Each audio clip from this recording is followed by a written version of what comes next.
إن الحمد لله العظيم الذي بيده مفاتيح كل خير، والذي أحسن كل شيء خلقه وجعل الظلمات والنور، وهو الغفور الرحيم. نحمده على نعمه التي لا تحصى، ونستعينه ونستغفره ونعوذ بالله من شرور أنفسنا ومن سيئات أعمالنا. من يهده الله فلا مضل له، ومن يضلله فلا هادي له. ونشهد أن لا إله إلا الله وحده لا شريك له، ونشهد أن سيدنا وحبيبنا ومولانا محمدًا عبد الله ورسوله، الذي بلغ الرسالة وأدى الأمانة ودعا الأمة إلى دين الإسلام. أما بعد، فقد قال الله تبارك وتعالى في كلامه المجيد وفي فرقانه الحميد: أعوذ بالله من الشيطان الرجيم. بسم الله الرحمن الرحيم.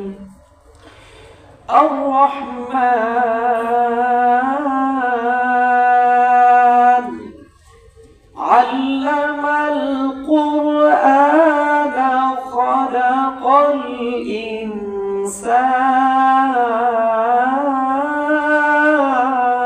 الإنسان.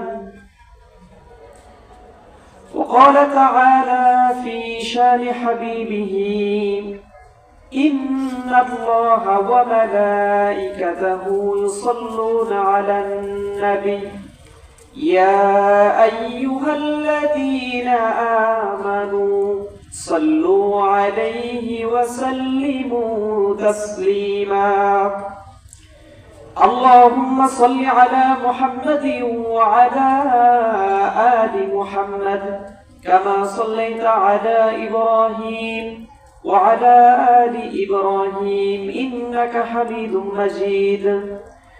اللهم بارك على محمد وعلى آل محمد كما باركت على إبراهيم وعلى آل إبراهيم إنك حميد مجيد.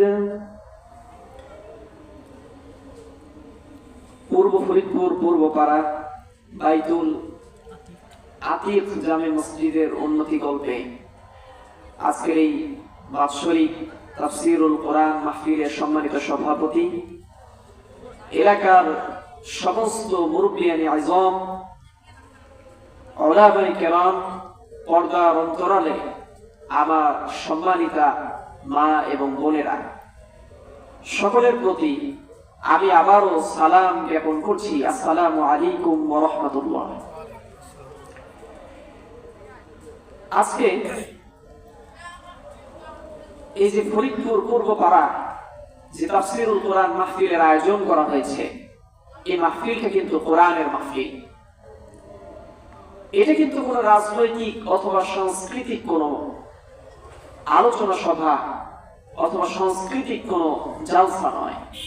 এটা একটা কোরআনুল কারীমের মাহফিল। সুতরাং এখান থেকে আলোচনা হবে কোরআন থেকে, এখানে আলোচনা হবে দ্বীন নিয়ে, ইসলাম সম্পর্কে আলোচনা হবে। সুতরাং এখানে যারা আসবে আল্লাহ পাক তাদেরকে তালিবুল ইলমের মর্যাদা দান করবে। নবী করিম সাল্লাল্লাহু আলাইহি ওয়াসাল্লাম বলেন, ঈমান আনার পরে একজন মুসলমানের উপর সর্বপ্রথম দায়িত্ব হচ্ছে দ্বীন শিক্ষা করা।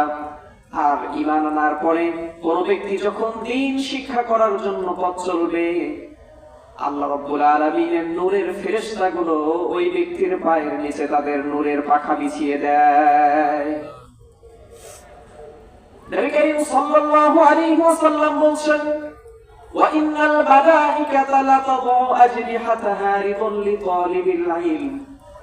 ঈমান আনার পরে কোন ব্যক্তি যখন দ্বীন শিক্ষা করার জন্য পথ চলবে, আল্লাহর নূরের ফেরেশতা তাদের পাখাগুলো ওই ব্যক্তির পায়ের নিচে বিছিয়ে দিবে। শুধুমাত্র তাই নয়, ওয়ায়াস্তাগফিরু লাহু মান ফিস সামাওয়াতি ওয়াল আরদি হাত্তাল হিতানি ফিল মা। আর ওই ব্যক্তির জন্য আসমান এবং জমিনের মধ্যে যা কিছু আছে, পৃথিবীর মধ্যে যা কিছু আছে, সব কিছু, পৃথিবীর মধ্যে যত প্রাণী জগৎ আছে, গাছপালা, পশু পাখি, সব ওই ব্যক্তির জন্য আল্লাহর দরবারে ইস্তেগফার করতে থাকে। এমনকি হাত্তাল হিতানি ফিল মা, সমুদ্রের মাছগুলো ওই ব্যক্তির জন্য আল্লাহর কাছে মাপ চাইতে থাকে। বলেন সুবহানাল্লাহ। সুতরাং আজকে যে মাহফিলের আয়োজনটা করা হয়েছে, এই মাহফিলে যারা আসবেন, আসার সময় দুনিয়ার সমস্ত গুনাহ নিয়ে বের হবেন, এখান থেকে ফিরে যাবেন, আল্লাহ পাক আপনাদের জিন্দেগীর সমস্ত গুনাহগুলোকে মাফ করে দিয়ে বেগুনাহ মাসুম বানায় দিবেন। বলেন সুবহানাল্লাহ। সুতরাং এই মাহফিলে আসার প্রয়োজন আছে না নাই? এজন্য আপনারা সময় নষ্ট না করে তাড়াতাড়ি মাহফিলের সামিয়ানার নিচে এসে বসে যাবেন। সময় সংক্ষিপ্ত, আমি সূরাতুর রহমানের প্রথম 3টি আয়াত তেলাওয়াত করেছি, আলোচনার দিকে যেতে পারবো না।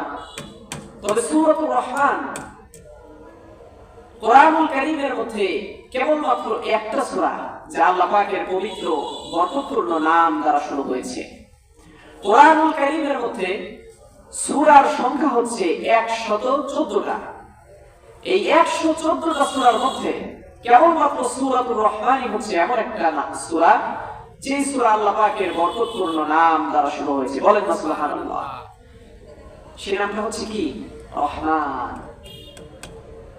আল্লাহ পাকের তো অসংখ্য নাম আছে, কিন্তু এই নাম দ্বারা কেন শুরু করলেন? এই রহমান নামটা কেন তিনি ব্যবহার করলেন? আল্লাহ রাব্বুল আলামিন যদি বলতেন, আল জাব্বারু আল্লামাল কুরআন খালাকাল ইনসানা আল্লামাহুল বায়ান। আল্লাহ আল জাব্বার বলতে পারতেন, আল কাহ্হার ব্যবহার করতে পারতেন, কিন্তু রব্বুল আলামিন কোন নাম ব্যবহার না করে কেন রহমান নামটা ব্যবহার করলেন? এই কারণটা আল্লাহ রাব্বুল আলামিন কোরআনুল কারীমের সূরাতুল ফুরকানের মধ্যে নবীজিকে জানিয়ে দিচ্ছেন। ওয়া ইযা ক্বিলা লাহুমুসজুদু লির-রাহমান ক্বালু ওয়া মার রাহমান আনাসজুদু লিমা তা'মুরুনা ওয়া যাদাহুম নুফুরা। আল্লাহু আকবার বলেন। আল্লাহ রাব্বুল আলামিন নবীজিকে বলছেন, নবী হে, আপনি যখন তাদেরকে বলবেন উসজুদু লির-রাহমান, তোমরা রহমানকে সিজদা দাও, তারা কি বলবে জানেন? আসলে এমনটাই হয়েছিল। এই সূরাটা নাযিল হয়েছিল নবীজির মুক্তি জীবনের শেষের দিকে। নবী করিম সাল্লাল্লাহু আলাইহি ওয়াসাল্লাম নবুয়ত প্রাপ্তির পর থেকে মক্কার কাফেরদেরকে দ্বীনের দাওয়াত, তাওহীদের দাওয়াত দিয়ে গেলেন।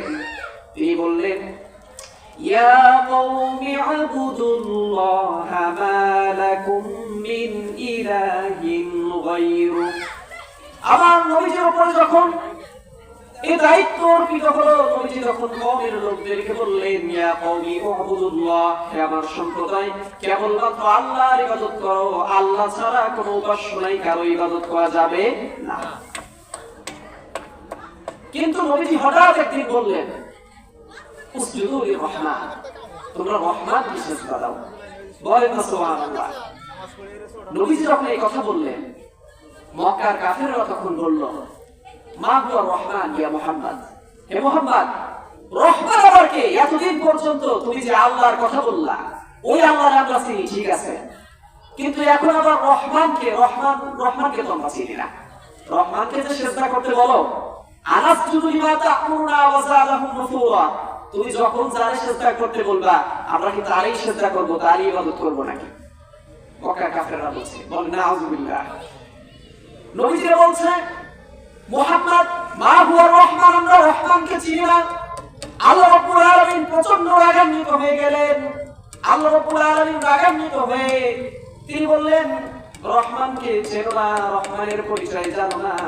আল্লাহ রাব্বুল আলামিন রহমানের পরিচয় তিনি নিজেই দিয়ে দিলেন সূরাতুর রহমান নাযিল করার মাধ্যমে। বলেন সুবহানাল্লাহ।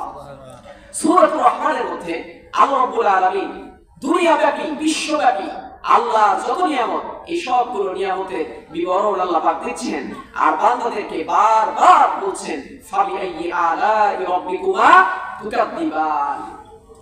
এটা কিন্তু একটা প্রশ্ন। আল্লাহ পাক এক একটা নিয়ামতের কথা বলছেন।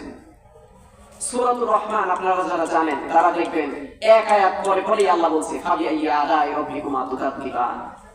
আল্লাহ পাক বলছেন, আমার বান্দা আমার কোন নিয়ামতকে তুই অস্বীকার করবি?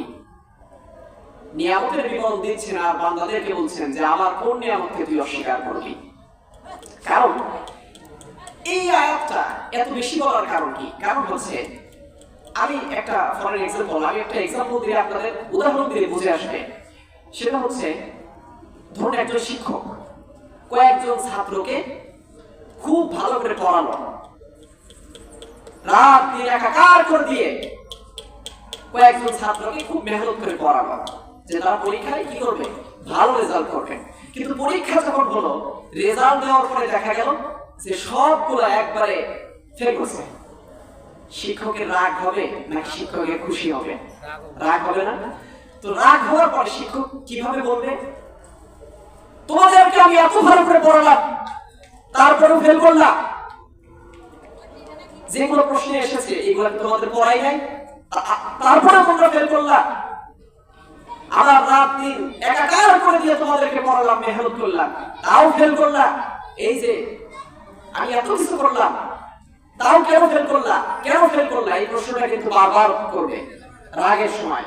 নবীজি মক্কায় 9 বছর দাওয়াত দেওয়ার পরে যখন তিনি বললেন উসজুদু লির-রহমান, তখন মক্কার কাফেররা বলছে, ইয়া মুহাম্মদ মা হুয়া রহমান, আমি তো রহমানকে তো আমরা চিনি না। আল্লাহ পাকের প্রচন্ড রাগ হয়ে গেল। দুনিয়াব্যাপী তার যত নিয়ামত, সব নিয়ামতের বিবরণ আল্লাহ পাক দিলেন, আর এক একটা নিয়ামতের বিবরণ দিয়ে বান্দাদেরকে বললেন, ফাবিআইয়ি আলাই রাব্বিকুমা তুকাজ্জিবান, এই বান্দা আমার কোন নিয়ামতকে তুই অস্বীকার করবি? নবী করিম সাল্লাল্লাহু আলাইহি ওয়াসাল্লাম সূরাতুর রহমানের তেলাওয়াত সাহাবীদেরকে শোনালেন। আপনারা জানেন কোরআনুল কারীমের সবগুলো সূরা থেকে সূরাতুর রহমানের তেলাওয়াত শুনতে একটু বেশি ভালো লাগে, ঠিক কি না? সূরাতুর রহমান কিন্তু শ্রুতি মধুর একটা সূরা। নবী যখন সাহাবায়ে কেরামকে সূরাতুর রহমান তেলাওয়াত করে শোনালেন, সাহাবায়ে কেরাম চুপ করে মন্ত্রমুগ্ধের মতো নবীজির কণ্ঠে তেলাওয়াত শুনলেন। নবীজি আর রহমান থেকে তেলাওয়াত করে সূরাতুর রহমান পুরোটা তেলাওয়াত শেষ করে দিলেন। সাহাবায়ে কেরাম কোনো কথা বললেন না, চুপ করে মন্ত্রমুগ্ধের মতো তেলাওয়াত শুনলো। কারণ তেলাওয়াত হচ্ছে কার কণ্ঠে? নবীজির কণ্ঠে। কোরআনুল কারীমের তেলাওয়াত, একে তো কোরআনের তেলাওয়াত, তারপরে সূরাতুর রহমান একটু বেশি ভালো লাগে। আর তেলাওয়াতটা চলছে যার উপরে নাযিল হয়েছে কোরআন, সূরাতুর রহমান, সেই নবীর কণ্ঠে কোরআনের তেলাওয়াত হচ্ছে। সাহাবীরা চুপ করে মনোযোগ দিয়ে শুনলেন। আল্লাহর নবী তেলাওয়াত শেষ করে সাহাবীদেরকে বললেন, ও আমার সাহাবীরা, আমি তোমাদের সামনে সূরা রহমান তেলাওয়াত করলাম, তোমরা কোনো কথা বলো নাই, চুপ করে তোমরা শুনেছো, মনোযোগ দিয়ে শুনেছো। কিন্তু আমার সাহাবীরা তোমরা জেনে রেখো, এই সূরা তোমাদের সামনে তেলাওয়াত করার আগেও তায়েফের একদল জিনদের সামনে আমি এই সূরা তেলাওয়াত করেছিলাম। কি কিন্তু তোমরা যেমন চুপ করে আমার এই তেলাওয়াত শুনলে, জিনরা কিন্তু তোমাদের মতো এরকম চুপ করে থাকে না। নবীজি বলেন, তোমরা চুপ করে থেকেছো, তায়েফের একদল জিনদের সামনে যখন আমি এই সূরাতুর রহমানের তেলাওয়াত করলাম, তারা চুপ করে থাকে নাই। প্রত্যেকটা নিয়ামতের বিবরণ দিয়ে আল্লাহ রাব্বুল আলামিন যখন বান্দাদেরকে বলছেন, ফাবিআইয়ি আলাই রাব্বিকুমা তুকাযযিবান, আমার বান্দারা আমার কোন নিয়ামতকে তুই অস্বীকার করতে পারবি? এটা কিন্তু একটা প্রশ্ন, ঠিক না? এই প্রশ্ন যখন আমি এই আয়াতগুলো যখন আমি তেলাওয়াত করেছিলাম, যতবার আমি ফাবিআইয়ি আলাই রাব্বিকুমা তুকাযযিবান করেছিলাম, জিনেরা তোমাদের মতো চুপ করে থাকে নাই। তারা বলেছে, লা বিশাইইন মিন নিআমিকা রাব্বানা নুকাযযিবু ফালাকাল হামদ, হে আমাদের আল্লাহ, আমাদের প্রভু, আপনার কোন নিয়ামতকে আমরা অস্বীকার করতে পারবো না, কেবলমাত্র সমস্ত প্রশংসা কেবলমাত্র আপনার জন্য। নবীজি বলছেন, তোমাদের সামনে আমি তেলাওয়াত করলাম, তোমরা চুপ করে বসে থাকছো, কিন্তু জিনদের সামনে যখন আমি তেলাওয়াত করেছি, তখন জিনেরা চুপ করে বসে থাকে নাই। আল্লাহ পাক যতবার প্রশ্ন করছেন যে আমার বান্দারা আমার কোন নিয়ামত কি তুই অস্বীকার করতে পারবি, জিনেরা বলতেছে, লা বিশাইইন মিন নিআমিকা রাব্বানা নুকাযযিবু ফালাকাল হামদ, ইয়া আল্লাহ, আপনার কোন নিয়ামত আমরা অস্বীকার করতে পারবো না। সুবহানাল্লাহ। সূরা রহমানের ভিতরে আল্লাহ পাক বিশ্বব্যাপী আল্লাহর যত নিয়ামত রয়েছে সব নিয়ামতের বিবরণ দিচ্ছেন। রহমান এই শব্দটির অর্থই হচ্ছে দয়াময়, দয়ার সাগর যিনি, তিনি আমার কে? আল্লাহ পাক। সময় নেই, আমি একটি কথা বলে শেষ করে দেব। আমি দীর্ঘ আলোচনার দিকে যেতে পারবো না। রহমান এই নামটি আল্লাহ পাক দেখেন কেমন দয়ালু। রহমান নাম অর্থ হচ্ছে দয়াময়, দয়ার সাগর, পরম দয়াময়, পরম করুণাময়। আল্লাহ পাক কেমন করুণাময় একটা বিশ্লেষণ করলে বুঝে আসবে। রহমান শব্দটির মূল ধাতু যাকে বলা হয় মাদ্দা, এই মাদ্দাটা হচ্ছে র হা মিম, তিনটা অক্ষর। এখান থেকে আরেকটি অর্থ আসে হচ্ছে মাতৃগর্ভ, মানে গর্ভবতী মহিলার পেট। গর্ভবতী মহিলার পেটে যখন সন্তান থাকে 10 মাস পর্যন্ত, তখন সন্তান তার পেটের ভিতর থেকে খাবার গ্রহণ করে কার মাধ্যমে? মায়ের মাধ্যমে। আমার ভাইরা ভালো করে বুঝবেন, গর্ভবতী মহিলার পেট থেকে সন্তান তার মায়ের শ্বাস নালী দ্বারা শ্বাস গ্রহণ করে, খাবার নালী দ্বারা খাবার গ্রহণ করে। অর্থাৎ মায়ের পেটের ভিতরে বেঁচে থাকার জন্য 10 মাস পর্যন্ত বেঁচে থাকার জন্য সকল সুবিধাগুলো সে মায়ের মাধ্যমে গ্রহণ করে, ঠিক না? আর মাও কি করে? এই 10 মাস পর্যন্ত অত্যন্ত সাবধানতার সাথে পথ চলে। এমন রাস্তা, এমন যানবাহন যেখানে উঠলে একটু ধাক্কাধাক্কি লাগে বেশি, গর্ভবতী মহিলা ওইসব যানবাহনে ওঠে না। আবার যেখানে গেলে সমস্যা হতে পারে এমন জায়গায় বাস ছাড়, তারপরে পুকুরের পার, এইসব জায়গায় কিন্তু গর্ভবতী মহিলারা যায় না। সন্তান পেটে সন্তানের প্রতি কি দরদ, তাই না? কিন্তু এই যে এত দরদ, সন্তানও মায়ের পেটের ভিতর থেকে মায়ের মাধ্যমে সব সুবিধা গ্রহণ করে বেঁচে থাকতেছে। আবার মা ও সন্তানের প্রতি এত দরদ দেখাতেছে, কিন্তু পেটের ভিতরে যে সন্তান আছে, এই সন্তান কি মায়ের চেনে না। মায়ের পরিচয় না জানার পরেও সন্তান মায়ের পেটের ভিতর থেকে 10 মাস পর্যন্ত বেঁচে থাকার জন্য সমস্ত সুবিধা গ্রহণ করে। মাও নিজেও জানে যে আমার পেটে যে সন্তান রয়েছে সে আমার পরিচয় জানে না, তারপরেও মায়ের দরদ আছে না নাই? দরদ আছে। তেমনি ভাবে সেই রহমান হচ্ছে আমার আল্লাহ কেমন দয়ালু। দুনিয়ার ভিতরে অনেক মানুষ আছে যারা আল্লাহর পরিচয় জানে না, তাদেরকে বলা হয় নাস্তিক। তারা হলো কাফের, যারা মূর্তি পূজা করে, গাছ পূজা করে, মাছ পূজা করে, প্রকৃতির পূজা করে, তারা কিন্তু আমার আল্লাহর পরিচয় জানে না। কিন্তু মায়ের পেটের ভিতরে সন্তান সন্তান মায়ের পরিচয় না জানার পরেও মার কিন্তু সন্তানের প্রতি যেমনি ভাবে দরদ থাকে, আবার সন্তানও মায়ের মাধ্যমে পেটের ভিতর থেকে সব সুবিধা গ্রহণ করে, তেমনি ভাবে আমার আল্লাহ হচ্ছেন রহমান। দুনিয়ার মধ্যে অনেক বান্দা আছে তার পরিচয় জানে মুসলমান, আবার অনেক বান্দা আছে যারা কাফের, নাস্তিক, বেঈমান, তারা কিন্তু আল্লাহর পরিচয় জানে না।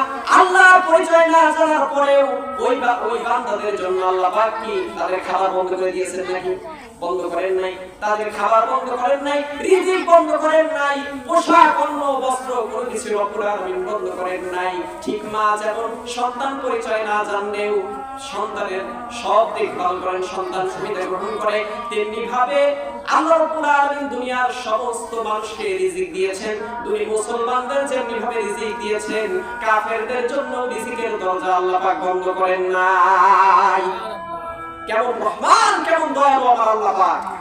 সময় নাই, আর এই আলোচনা দীর্ঘ আলোচনা, আপনারা আমি যত বলবো ততই আপনাদের ভালো লাগবে।